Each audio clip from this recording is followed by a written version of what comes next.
gonna taste again. Get off the horse right now. You're gonna taste again. Get off the horse now. Get him now, go. Get him now, go. Check her before she gets in. Get him now, go. Get him now, go. Get him now, go. Get him now, go. Turn around. Put your hands behind your back. Oh, yeah, turn around. Put him up, Will. Put him on his side. Put him on his side. We all love to be bad in video games, but GTA logic dies fast under real-life police spotlights. These four clueless suspects brought video game audacity to real-world crime sprees. From botched missions to airborne getaways, buckle up for crimes so absurd, even NPCs would cringe. On November 11th, 2023, Cody Anderson's night began with stealing cigarettes and ended with a $500,000 bond, all because he thought crashing a plane might solve his problems. The 31-year-old Idaho man turned La Crosse Regional Airport into a chaotic playground, proving that bad decisions and aviation mix like oil and jet fuel. 2003, police responded to a theft complaint at a local gas station. Cody Anderson stopped by to pick up some cigarettes. Due to him not having his ID, they were unable to sell it to him. In response, Cody decided to snatch the cigarettes from the employee who fled the store. The saga started at a Wisconsin gas station, where Anderson tried buying cigarettes without ID. When denied, he snatched 2 cartons, tossed a $100 bill, half the cost, and fled. Surveillance footage captured the clerk chasing him briefly before calling police. Deputies noted the irony, a thief leaving partial payment, like tipping a waiter after stealing their car. I can hit the door one time. Well, let's wait. We got enough people here. Well, he's got a knife. Nobody else is on the plane? No, but he has access and he has it powered up. Can you shut it off? No. As he was seen in the cockpit holding a knife and it was unsure to fly a plane, they decided to open the door. Did he bust through it? Yeah, go right through it. He actually just sold it 2 cartons. He's up in the window. Come out. He's putting it on. 25 minutes later, Anderson escalated from petty theft to federal offenses. He rammed his truck through a locked airport gate, performed donuts near a parked jet, and brandished a knife at staff. Witnesses watched him sprint up the aircraft stairs, close the door, and power up the cockpit, a move as logical as bringing a snorkel to a desert. Yeah, when he crossed the door, he beanbagged him. Hit him good, but he still got the knife. He's been tased and OC'd and he's still refusing. Is it Cody? Yeah, you can see his reflection right there. Cody, come out! Like a hunting knife, probably an 8-inch blade, straight blade.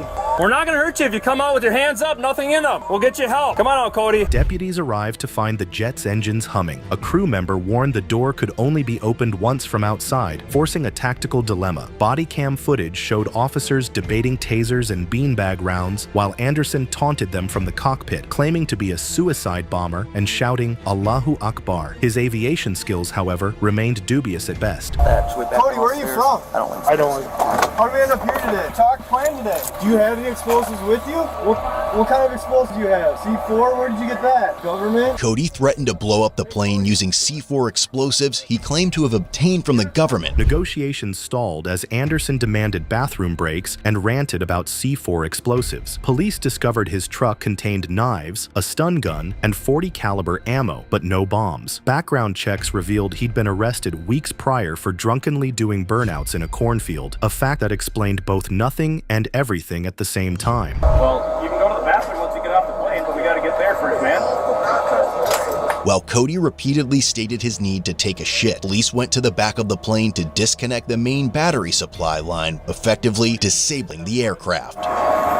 Tactical teams disabled the jet by cutting its battery line, grounding Anderson's escape plan. He then alternated between threatening to detonate imaginary explosives and asking for snacks. Deputies tossed a camera into the plane to monitor him, later quipping that his negotiation skills were worse than a toddler's tantrums. Took him out of the clerk's hands and ran off. Why don't we put Zeus and let him to send us? Do you think?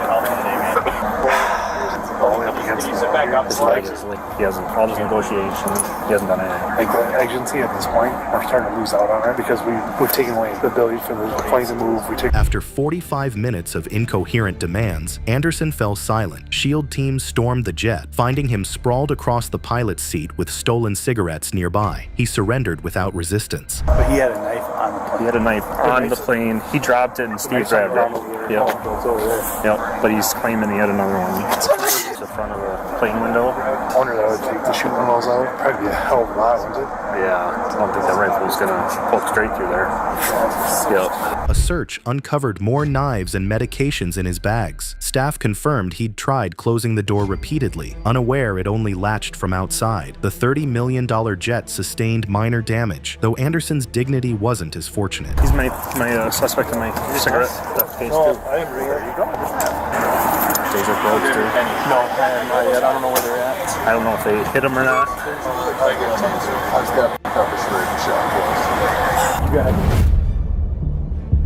Anderson faced felony charges including attempted hijacking, terrorist threats, and weapon possession. His $500,000 cash bond reflected the FBI's pending involvement. The Navy veteran's prior arrest for cornfield joyriding added context, but no clarity. As for the cigarettes, they went into evidence, unsmoked. Unlike Anderson's career prospects, in Murray, Kentucky, Jonathan Mason's week peaked with 2 arrests, a taser, and a mule named Emily, proving that cowboy cosplay and whiskey don't mix. The 39-year-old saga began with cracking a whip in a bar and ended with deputies questioning whether donkeys count as getaway vehicles. You're fleeing the scene! You're fleeing! If you go, I'm going to arrest you! Hey, you're gonna be arrested! It's not a horse, bro. When you're told to stop by police, you're supposed to f***ing stop. Are you that stupid you can't figure it out? You ain't no cowboy! I am. The first incident unfolded at a local restaurant bar, where Mason allegedly harassed patrons before snapping a bullwhip indoors. Christmas lights crashed down as diners froze, one witness comparing the chaos to a rodeo in a china shop. Staff ejected him, but he lingered outside, muttering about mule psychology and refusing to leave until police arrived. Then we'll have to come up to you. I'm gonna go to the trailer and I'll put him in the trailer, okay? Where's the trailer at? It's over here at Hyberg. Oh, hold on. No, don't leave. You're fleeing the scene. You're fleeing. If you go, I'm going to arrest you. Hey, you're going to be arrested. You're going to be arrested. Body cam footage showed Mason clinging to his mule, slurring about distrusting law enforcement. Deputies noted his bloodshot eyes and unsteady stance, though he insisted he hadn't drunk since yesterday. When told to dismount, he compared the request to asking John Wayne to abandon his horse mid-duel, but a taser quickly ended the debate. I have not fought the law. You ain't no cowboy. I am. Here's the deal. You're wrong. I'm gonna roll you to your side. Hey, sir, pardon me, gentlemen, may I speak? No. Gentlemen. No. No, I have done nothing wrong, sir. Bring his leg in. 2 days later, deputies spotted Mason riding the mule again, this time swerving near traffic. They approached, but he spurred the animal into a sluggish gallop, prompting a chase slower than a tractor parade. Deputies cornered him near a trailer, where he argued that mule rights exempted him from sobriety checks. He was, I guess, I didn't realize, I hadn't even gone back in to be like, okay, who and what? And so he came out pissed off, standing there going, you need to get out of here sooner, you know, and he was just out here and he was just antagonizing us, you know what I'm saying? Mason's breathalyzer registered 0 alcohol, surprising officers given his slurred rants about brain damage and past drug use. He then begged to keep his boots on, claiming they were part of his soul, while deputies reminded him jail cells aren't exactly boot-friendly. You've already done that once. Yeah, because you're Well, that's a matter of perspective. Yeah, Unfortunately, mine it is. matters more. Your asshole does not matter more than mine, sir. So, man, keep holding. No, he's almost there. I'll give him about 5 seconds. Oh, you're good. Okay. Oh, Matt.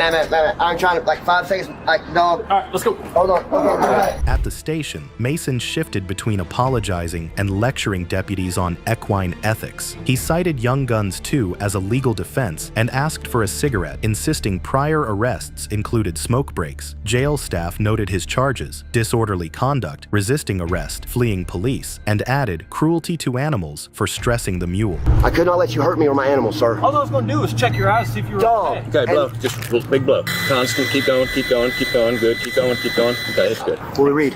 Zero? Zeros. Yes, sir. I ain't been drinking, dog, I promise. Yeah, well, I appreciate you. Yes, sir. Ain't no problem, man. Said you had brain damage? It Yes, could sir. be the nystagmus. Yes, sir. Mason faced charges including public intoxication, resisting arrest, and animal cruelty. His mule, Emily, was released to a relative. The judge later banned Mason from owning whips, though enforcing that ban could prove to be tricky. On April 15, 2024, a minor traffic scrape in Surfside, Florida, escalated into a spectacle of resistance, knives, and empty beer bottles, proving some Karens come with a side of chaos. What began as a fender bender ended with officers dodging kicks and discovering a trunk that doubled as a cutlery shop. No! asilo. No. ¡Ah, hijo de puta! Permiso, por favor. Don't you ever grab a cop like that again, bro. ¡Au! ¡Quiero un abogado! ¡Quiero un abogado! ¡Quiero un abogado!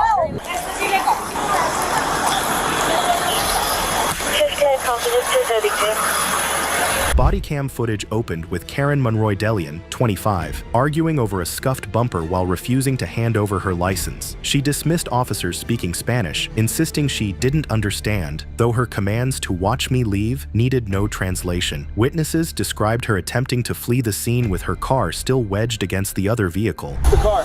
You, wait a moment. Esponje, jabón, agua. No, that's not how it works. Y solución. No. Karen tries to talk her way out of the situation before she makes a move that doesn't exactly sit well with police. ¡Ah, hijo de puta! Permiso, por favor. Don't you ever grab a cop like that again, bro. Give me that. When asked to exit the car, Karen swung at an officer's face, prompting a taser warning. She countered by kicking wildly, her sandal proving less intimidating than her attitude. Deputies noted her breath reeked of alcohol, a clue later confirmed by 2 empty bottles rolling under her passenger seat, because nothing says I'm innocent like a post-crash IPA. Here. You both have a what's your name? My name's Officer Colon, okay? Just give me your hand, all right? Give me your hand so we don't have to tase you, okay? Come on, it's okay. All right? It's okay. We're here to help you, okay? What's your first name? What's your first name? It's okay. Go. Okay, let me see your hand. The scuffle intensified as Karen lunged for an officer's cup of coffee, triggering a taser deployment. She collapsed mid-swing, her protest of "I'm sorry" undercut by the fact she just tried to weaponize a latte. Backup arrived to find her cuffed but still squirming, insisting she was the victim of Spanish harassment. All right, Bobby. That car is right behind Wiseman, the second one. Esto es ilegal. Esto es ilegal porque yo no he hecho ni delito.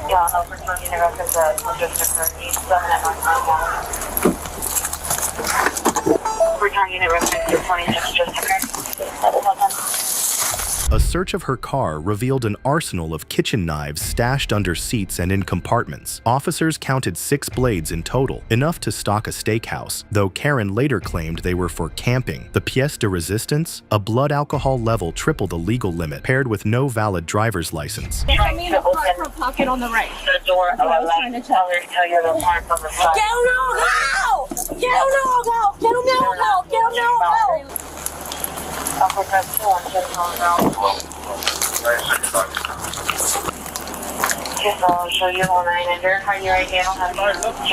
In the patrol car, Karen alternated between sobbing and declaring her only crime was a love tap on both the vehicle and the officer. Body cam audio captured her slurring, "I was just drinking beer," a defense as effective as bringing a snorkel to a wildfire. Deputies noted her prior arrests, but no history of mellowing with age. That's right, police find what appears to be a large kitchen knife stashed under the driver's seat, but that's not all. Karen would allegedly later tell police, quote, "The only crime was that she was drinking beer and giving a love tap, car and the officer."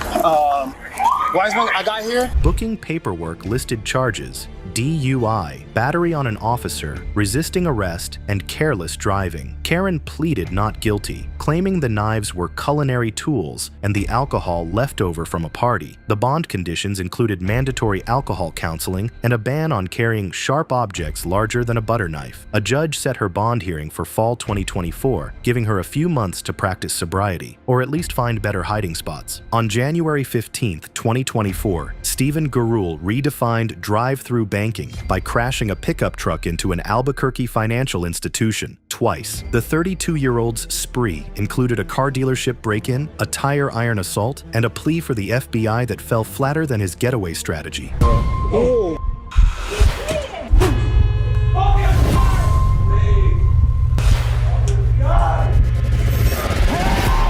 They're robbing the bank! They're fake cops! Ask them for their ID! What is he doing? Oh my gosh. What is he doing? What do you do? I don't know. He's like... Surveillance footage showed Garul allegedly breaking into a Ford dealership employee's truck, yanking out belongings until the owner confronted him. Garul responded by swinging a tire iron into the man's face, then sped off in his own truck, clipping vehicles like a demolition derby rookie. Employees dialed 911 as he veered toward the bank, tires spitting gravel. No, you went outside the door, right here.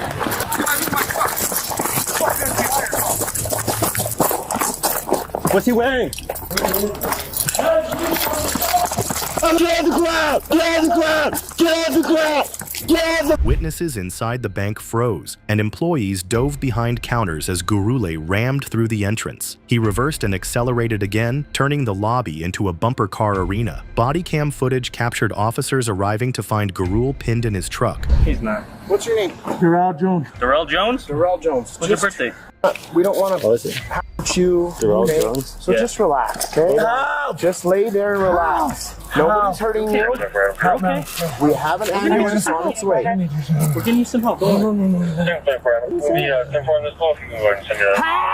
Gurule screamed for officers to call the FBI while thrashing against restraints, insisting federal agents would vindicate him. Medics noted his slurred speech and erratic claims about fake cops, though his ID confirmed local roots. Deputies exchanged glances when he name-dropped a fire department sergeant he hadn't seen in 15 years, a detail as relevant as a snorkel in the desert. Call the FBI! It's not gonna hurt you, I promise! If you want, we'll figure it out.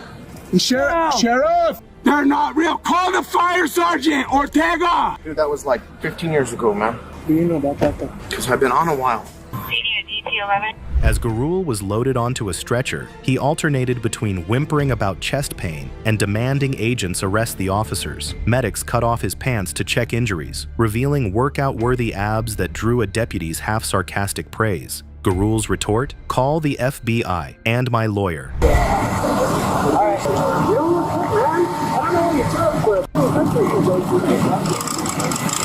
Seen him break into one of the employees' forerunners. Okay. He was inside pulling stuff out. The employee ran over there. Hey, get out of my truck. He turns around and basically said, get out of here. He's like, you're in my truck. Investigators returned to the bank, documenting tire tracks carving through cubicles and a motorcycle flattened in the parking lot. Security footage revealed Gurule had reversed into the building 3 times, a tactic one witness called less Ocean's 11, more Wile E. Coyote. Employees described hiding behind bulletproof glass as he shouted about terrorists, though the only threat was his driving. I think I probably had the best view because I saw him when he went to the side corner of the gate, and then he reversed in that first parking space. He reversed, hit the lip of the curb with the back. It was like he's backing in the park. Of an accident, resisting arrest, and more. Court records show he later pleaded not guilty to the charges. Prosecutors later noted Gurule's rampage caused $250,000 in damages, enough to buy a fleet of the trucks he destroyed. Gurule faces 12 charges, including aggravated battery, burglary, and criminal damage. A judge ordered a competency hearing after his FBI rants, though prosecutors argue he understood enough to hit reverse.